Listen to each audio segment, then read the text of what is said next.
Birthday celebrate ಮಾಡ್ತೀರಾ ಅಂದರೆ candle ಇಡ್ತೀರಿ. ಹಚ್ಚೋದು ಯಾಕೆ, ಆಫ್ ಮಾಡೋದು ಯಾಕೆ? ಈಗ ನೀವು ಗಾಡೀಲಿ ಹೋಗ್ತಾ ಇದ್ದೀರಿ, ಎಡಗಡೆಯಿಂದ ಬಲಗಡೆಗೆ ಒಂದು ಬೆಕ್ಕು ಹೋಯ್ತು, ಏನಂತ ಕರಿತೀವಿ? ಎಕ್ಸ್ಪೆಕ್ಟ್ ಮಾಡಿದ್ರೆ ಆಗ್ತಾಯಿತ್ತು, ಅದಕ್ಕೊಂದು ಶಕುನ ಅಂತ ಮಾಡಿದ್ವಿ. ಶಕುನ ಅಷ್ಟೇ. ಅಂದರೆ ಕೇರ್ಫುಲ್ಲಾಗಿರಿ ಅಂತ. ಒಳ್ಳೆಯ ಅಬ್ಸರ್ವೇಷನ್ ಈಸ್ ಆಲ್ವೇಸ್ ಗುಡ್. ಒಳ್ಳೆಯ ದೃಷ್ಟಿ ಈಸ್ ಆಲ್ವೇಸ್ ಗುಡ್. ಒಳ್ಳೆಯ ದೃಷ್ಟಿ ಅಂದರೆ ಒಳ್ಳೆಯ ಮನಸ್ಥಿತಿಯಿಂದ ಕಂಡಂತಹ ದೃಷ್ಟಿ.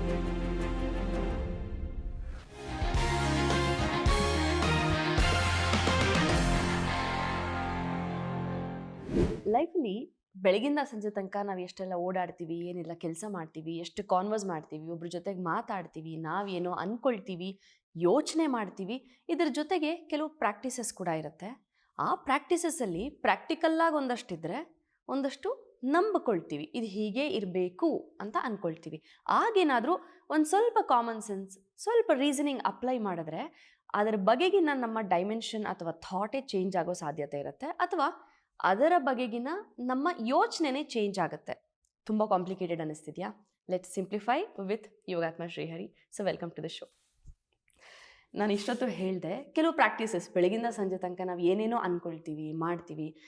ಒಳ್ಳೆ ಕೆಲಸಕ್ಕೆ ಹೋಗುವಾಗ ಬೆಕ್ಕಡ್ಡ ಬಂತು, ಚೆನ್ನಾಗಿ ಕಾಣ್ತಿದ್ಯಾ, ದೃಷ್ಟಿ ಆಯಿತು, ಈ ಥರದ್ದು ತುಂಬ ಇದೆ. ಅದು ಸತ್ಯಕ್ಕೆ ಎಷ್ಟು ಹತ್ತಿರ ಅಥವಾ ದೂರ, ಅದು ನಿಜಾನ, ಕಾಮನ್ ಸೆನ್ಸ್ ಅಂತ ಯೋಚನೆ ಮಾಡೋದಾದರೆ ಹೌದಾ, ಅದು ಹಾಗೆ ವರ್ಕ್ ಆಗುತ್ತಾ ಅಂತ. What you have to say? Reasoning ಕೊಡಲ್ಲ ನಾವು. ಆ ರೀಸನಿಂಗ್ ಕೊಡದೇ ಇರೋವಾಗ ತುಂಬ ಖುಷಿಯಲ್ಲಿರ್ತೀವಿ. ನಿಜ. ಬರ್ಡೇ ಸೆಲೆಬ್ರೇಟ್ ಮಾಡ್ತೀರಾ? ಹೆಂಗೆ? ಕೇಕ್ ನಿಮ್ಮ ಮನೆಯಲ್ಲಿ ಹೆಂಗೆ ಸೆಲೆಬ್ರೇಟ್ ಮಾಡ್ತೀವಿ? ಕೇಕ್ ತರ್ತೀವಿ, ಕ್ಯಾಂಡಲ್ ಅದು ಫುಲ್ ಸ್ಪಾರ್ಕ್ಸ್ ಎಲ್ಲ ಚೆನ್ನಾಗಿ ಬರುತ್ತೆ, ಹಚ್ಚಿಸ್ತೀವಿ, ಕೇಕ್ ಕಟ್ ಮಾಡಿಸ್ತೀವಿ. ಕಟ್ ಮಾಡಿಸ್ತೀರಿ, ದೀಪ ಹಚ್ತೀರಾ ಅಂದರೆ ಕ್ಯಾಂಡಲ್ ಇಡ್ತೀರಿ. ಹೌದು. ಕ್ಯಾಂಡಲ್ ಆಫ್ ಮಾಡಿಸ್ತೀರಿ. ಆಫ್ ಮಾಡಿಸ್ಬಿಟ್ಟು ಕೇಕ್ ಕಟ್ ಮಾಡ್ತಾರೆ. ಹಚ್ಚೋದು ಯಾಕೆ, ಆಫ್ ಮಾಡೋದು ಯಾಕೆ? ಏನು ಅದಕ್ಕೆ ರೀಸನ್. ರೀಸನಿಂಗ್ ಕೊಟ್ಕೊಂಡ್ಬಿಟ್ರೆ ನೀವು ಯಾವ ಕೆಲಸ ಬೇಕಾದ್ರೂ ಮಾಡಿ, ಯಾವುದೇ ಕಲ್ಚರ್ಸ್ ಬೇಕಾದ್ರೂ ಮಾಡಿ. Do you have a reason? Cake cut ಮಾಡೋದು ಯಾಕೆ, ಕೇಕ್ ತರೋದು ಯಾಕೆ? ಸೆಲೆಬ್ರೇಷನ್. ಹೌದಾ? ಅಂದರೆ ಒಂದು ಖುಷಿ ಅಷ್ಟೇ. ಅಷ್ಟೇ. ನಮಗೆ ಒಂದು ಕಾಮನ್ ಸೆನ್ಸ್ ಅಂದರೆ ಖುಷಿಯ ಸೆಲೆಬ್ರೇಷನ್ ಯಾವುದೇ ಇದ್ರೂ ಸಾಮಾನ್ಯ ಜನಕ್ಕೆ ಒಂದು ಸ್ವೀಟ್ ತಿನ್ನಬೇಕು ಅಂತ. ಎಕ್ಸಾಮಲ್ಲಿ ಪಾಸ್ ಆಯಿತು, ಸ್ವೀಟಲ್ಲಿ, ಟ್ರೀಟಲ್ಲಿ. ಹೌದು. ಅದು ನಮ್ಮ ಹಳೆ ಕಾಲದಿಂದ ಬಂದಿರೋವಂಥದ್ದು. ಜಗತ್ತಿನ ಯಾವುದೇ ಮೂಲೆನಲ್ಲೂ ನಾವಿಲ್ಲಿ ಸ್ವೀಟ್ ತಿಂತೀವಿ, ಒಂದು ಮೈಸೂರು ಪಾಕ್ ತಿನ್ಬೋದು, ಅವ್ರು ಕೇಕ್ ತಿನ್ಬೋದು, ಅಷ್ಟೇ ತಾನೇ? ಹೌದು. Sweet is connected to celebration. ಇದು ನಿಮಗೆ. ಎಣ್ಣೆ ಹೊಡೆಯೋರಿಗೆ ಅವ್ರಿಗೆ ಸ್ವೀಟ್ ಇಷ್ಟ ಆಗಲ್ಲ. ಸೆಲೆಬ್ರೇಷನ್ ಅಂದರೆ ಅವ್ರಿಗೇನು? ಎಣ್ಣೆ ಹೊಡೆಯೋದೆ. ಸ್ಪೋರ್ಟ್ಸಲ್ಲಿ ಗೆದ್ದಿರ್ತಾರೆ, ಅವ್ರ ಸೆಲೆಬ್ರೇಷನ್ ಏನು? Champagne. So celebration is different. ಈ ಕೇಕ್ ತರೋದು ಯಾಕೆ? ಸೆಲೆಬ್ರೇಷನ್. ಕರೆಕ್ಟು. ತಂದ್ಮೇಲೆ ಕಟ್ ಮಾಡೋದು ಯಾಕೆ? ಹಂಚ್ಬೇಕಲ್ಲ. ಹಂಚ್ಬೇಕು. ಕಾಮನ್ ಸೆನ್ಸ್ ಅಲ್ವಾ? ಕರೆಕ್ಟ್. ಕ್ಯಾಂಡಲ್ ಹಚ್ಚೋದು ಯಾಕೆ? ಲೈಟ್ ಇರುತ್ತೆ, ಅದರಲ್ಲೂ ನಾವು ಕ್ಯಾಂಡಲ್ ಇಟ್ಕೊಂಡು ಹಚ್ಚೋದು ಯಾಕೆ? ಅದೇ, ನೀವು ಕಾರಣ ಹೇಳಕ್ ಹೋದ್ರೆ ಗೊತ್ತಿಲ್ಲಪ್ಪ. ಹಚ್ಚಿದ್ರಿ, ಆಫ್ ಮಾಡಿದ್ದು ಯಾಕೆ? ಕಟ್ ಮಾಡ್ಬೇಕಲ್ಲ ನೆಕ್ಸ್ಟು. ಇಲ್ಲ ವ್ಯಾಕ್ಸ್ ಅಲ್ಲ, ಕಾಮನ್ ಸೆನ್ಸ್. ತುಂಬ ಹೊತ್ತು ಉರಿದ್ರೆ ಅಲ್ಲಿರೋ ವ್ಯಾಕ್ಸ್ ಎಲ್ಲ ಕೇಕ್ ಮೇಲೆ ಬೀಳುತ್ತೆ. ನೆಪ ಮಾತ್ರ ಹಚ್ಬಿಟ್ಟು ಉಫ್ ಮಾಡಿಬಿಟ್ಟು ಕೇಕ್ ಕಟ್ ಮಾಡಿ ಅಷ್ಟೇ. ಈಗ ರೀಸನಿಂಗ್ ಎಲ್ಲಿ ಬೇಕಿತ್ತು?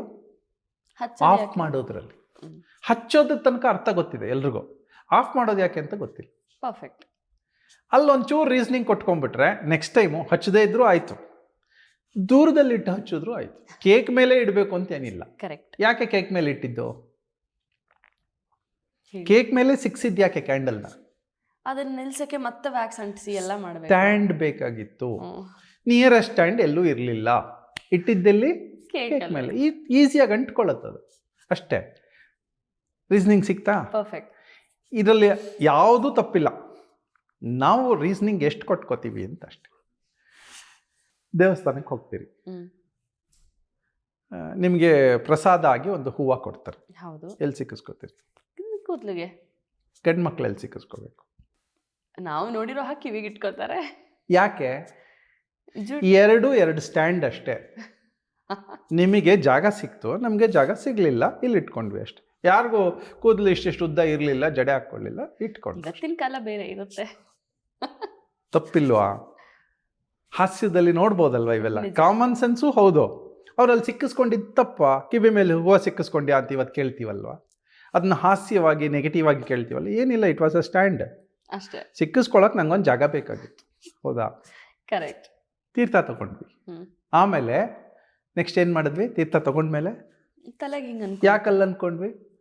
ಬಟ್ಟೆ ಒದ್ದೆ ಆಗುತ್ತೆ, ತಲೆ ಈಸಿ. ಇಷ್ಟೇ ಕಾಮನ್ ಸೆನ್ಸ್. ಇದೇ ಜೇನುತುಪ್ಪವನ್ನು ತಿಂದ್ಬಿಟ್ಟು ಅಥವಾ ಪಂಚಾಮೃತವನ್ನು ತಿಂದ್ಬಿಟ್ಟು ಒರೆಸ್ಕೊಂಡಿದ್ದೀವ? ಇಲ್ಲ.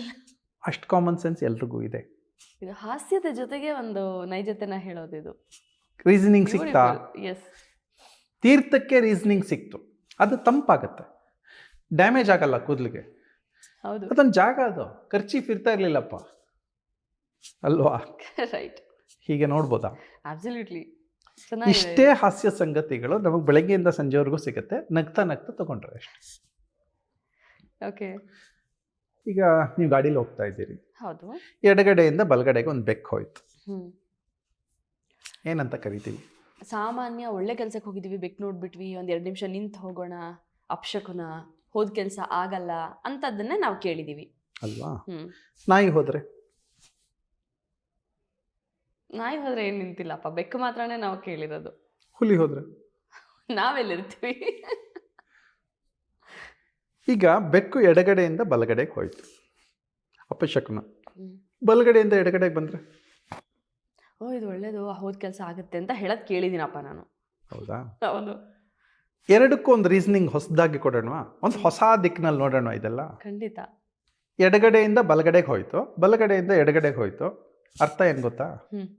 ಅದಕ್ಕೆ ಈ ಕಡೆ ಕೆಲಸ ಇತ್ತು ಅಥವಾ ಈ ಕಡೆ ಕೆಲಸ ಇತ್ತು ಅಷ್ಟೆ. ಅದು ರೋಡ್ ಕ್ರಾಸ್ ಮಾಡಿದೆ ಅಷ್ಟೇ. ಅದು ಅಷ್ಟೆ. ಅದರ ದಾರಿಯಲ್ಲಿ ನಾವು ಅಡ್ಡ ಬಂದ್ವಿ. ಬೆಕ್ಕೇನು ಅನ್ಕೋಬೇಕೀಗ?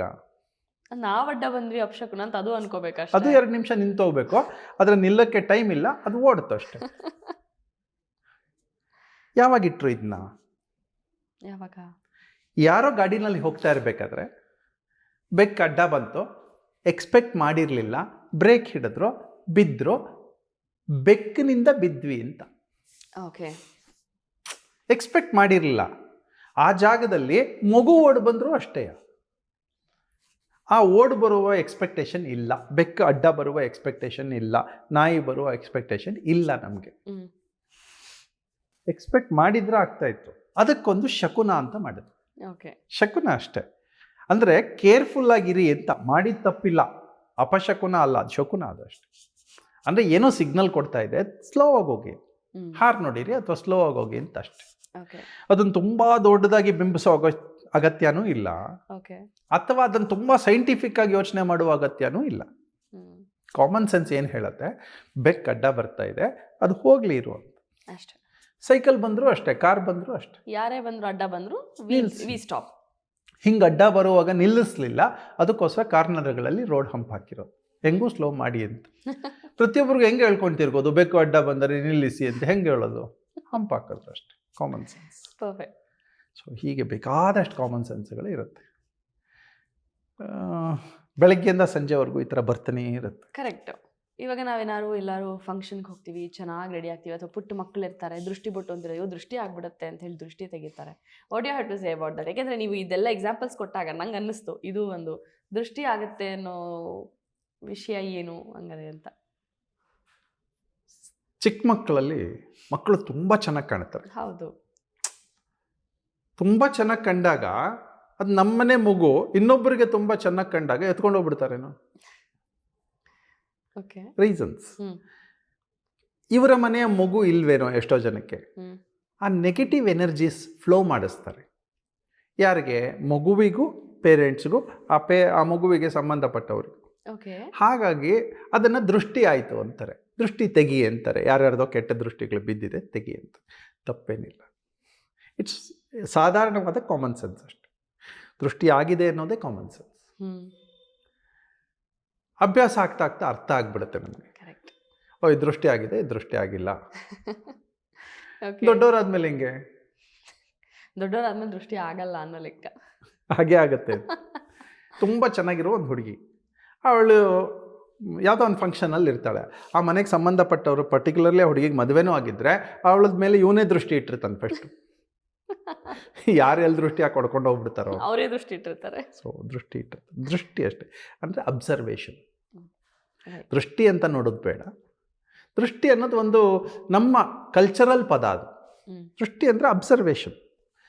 ಈಗ ರಂಗೋಲಿ ಹಾಕ್ತಾ ಇರ್ತಾರೆ, ಚಿಕ್ಕ ಮಕ್ಕಳಿಂದ ರಂಗೋಲಿ ಹಾಕ್ತಾ ಇರ್ತಾರೆ. ಆ ಮಗುವಿನ ಮೇಲೆ ಒಬ್ಬರ ಆ ಇಡೀ ಬೀದಿಯ ಅಬ್ಸರ್ವೇಷನ್ ಇರುತ್ತೆ. ತಪ್ಪ ಅಂದರೆ ಇಲ್ಲ, ಅದು ಕೆಟ್ಟ ದೃಷ್ಟಿದಾಗಿರಬಾರ್ದು ಅಷ್ಟೇ ಅಬ್ಸರ್ವೇಷನ್. ಸೊ ಒಳ್ಳೆಯ ಅಬ್ಸರ್ವೇಷನ್ ಇಸ್ ಆಲ್ವೇಸ್ ಗುಡ್. ಒಳ್ಳೆಯ ದೃಷ್ಟಿ ಇಸ್ ಆಲ್ವೇಸ್ ಗುಡ್. ಒಳ್ಳೆಯ ದೃಷ್ಟಿ ಅಂದರೆ ಒಳ್ಳೆಯ ಮನಸ್ಥಿತಿಯಿಂದ ಕಂಡಂತಹ ದೃಷ್ಟಿ. ಕರೆಕ್ಟ್. ಕೆಟ್ಟ ದೃಷ್ಟಿಯಿಂದ ಕಂಡಂತಹ ದೃಷ್ಟಿನೂ ಬೇರೆ. ಸೊ ನಾನು ಬಯರ್ಸ್ ಬಿವೇರ್ ಹೇಳ್ತಾ ಇದ್ದೆ ಮೊದಲೆಲ್ಲ, ಲೀವರ್ಸ್ ಬಿವೇರ್ ಅಂತಲೂ ಹೇಳಿದ್ದೀನಿ. ಅಂದರೆ ಬದುಕಿರುವವರು ಜಾಗರೂಕರಾಗಿರಿ. ಸೊ ಚಿಕ್ಕ ಮಕ್ಕಳಿಂದನೇ ಅಪ್ಪ ಅಮ್ಮ ಮಕ್ಕಳಿಗೆ ಈ ರೀತಿಯ ಟ್ರೈನಿಂಗ್ ಕೊಡಬೇಕು. Good feel, bad feel, good touch, bad touch, ಹಾಗೆ ಗುಡ್ ದೃಷ್ಟಿ, ಬ್ಯಾಡ್ ದೃಷ್ಟಿ ಇದೆಲ್ಲ ಹೇಳ್ಕೊಡ್ಬೇಕು. ಇವ್ರು ನಿನ್ನ ನೋಡ್ತಾ ಇದ್ದಾರೆ ನೋಡು, ನೋಡುವ ದೃಷ್ಟಿ ಹೆಂಗಿದೆ ನೋಡು, ಅದು ಹೇಳ್ಕೊಡ್ಬೇಕು. ಇದೊಂದು ಸೈಕಾಲಜಿ ಅಷ್ಟೇ. ಅಭ್ಯಾಸ ಆಗ್ತಾ ಆಗ್ತಾ ಇನ್ನೊಬ್ಬರ ಮನಸ್ಥಿತಿಯನ್ನು ನೋಡುವ ಸೈಕಾಲಜಿ, ಅರ್ಥ ಮಾಡಿಕೊಳ್ಳುವ ಸೈಕಾಲಜಿ. ಇಲ್ಲಿ ಸೈಕಾಲಜಿ ಅಂದರೆ ತುಂಬ ಸೈನ್ಸ್ ಆಗಿ ನೋಡೋದು ಬೇಡ, ಅರ್ಥ ಮಾಡಿಕೊಳ್ಳುವ ಮನಸ್ಥಿತಿ ಅಷ್ಟೇ, ಸಿಂಪಲ್. ಇನ್ನೊಬ್ಬರನ್ನ ಅರ್ಥ ಮಾಡ್ಕೋತೀವಿ ಅಷ್ಟೇ ದೃಷ್ಟಿ.